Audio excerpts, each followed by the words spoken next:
शनी मंदिरातली आपण दृश्य बघतोय। मुख्यमंत्री या ठिकाणी पोहोचलेले आहेत आणि साफसफाईसाठी स्वतः मुख्यमंत्री हे इथे उपस्थित आहेत। त्यांनी यापूर्वी कुर्ल्यामध्ये अशाच पद्धतीने साफसफाई केली होती।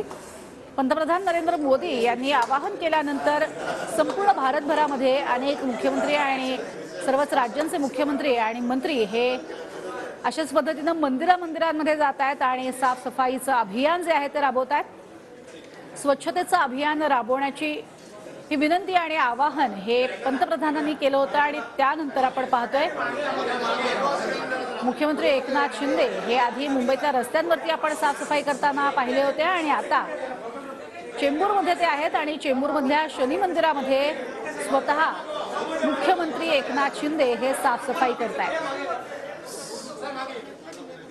या मंदिराची आधी साफसफाई झालेली आहे, नंतर पाण्यानं हा संपूर्ण परिसर पुसून काढण्याचं काम हे स्वतः मुख्यमंत्री करतायत। त्यांचे कार्यकर्ते मोठ्या संख्येनं इथे उपस्थित आहेत।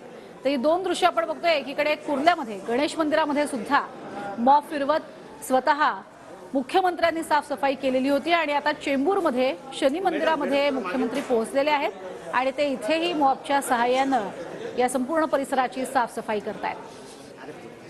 आपला परिसर स्वच्छ ठेवा, आपल्या आसपासची जी मंदिरं आहेत ती मंदिरं स्वच्छ ठेवा असं आवाहन सुद्धा पंतप्रधानांनी केलं होतं आणि त्यानंतर आपण पाहतोय या संपूर्ण परिसरामध्ये साफसफाईचं अभियानच एकीकडे मुख्यमंत्री राबवताना पाहायला मिळत आहे।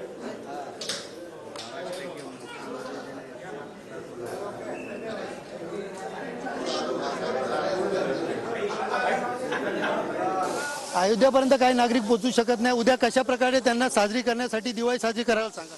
ते पूर्ण देशभरामध्ये दिवाळी साजरी होते। सगळीकडे रामनामाचा जप होणार आहे, मंदिरं स्वच्छ होणार, मंदिरावर रोषणाई होणार, रामज्योतीचं प्रज्वलन होणार। संपूर्ण जो सोहळा आहे तो लोक इथे देशभरातून पाहणार आणि आपापल्या विभागामध्ये तो साजरा करणार।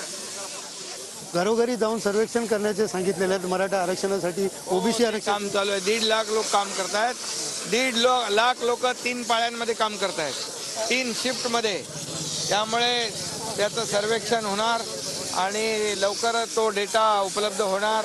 मागासवर्ग आयोग त्याच्यावर अहवाल तयार करणार आणि पॉझिटिव्ह मराठा समाज मागास कसा आहे हे सिद्ध होणार आणि त्यानंतर एक विशेष अधिवेशन आम्ही घेणार। सगळे या ठिकाणी समाजासाठी निर्णय देणार। इतर कोणत्याही ओबीसी समाजाला धक्का न लावता, इतर कुठल्याही समाजाचं नुकसान न करता सरकार मराठा समाजाला आरक्षण देण्यास कटिबद्ध आहे। कॅमेरा पर्सन अजय सह सुनील जाधव, TV9 मराठी, मुंबई।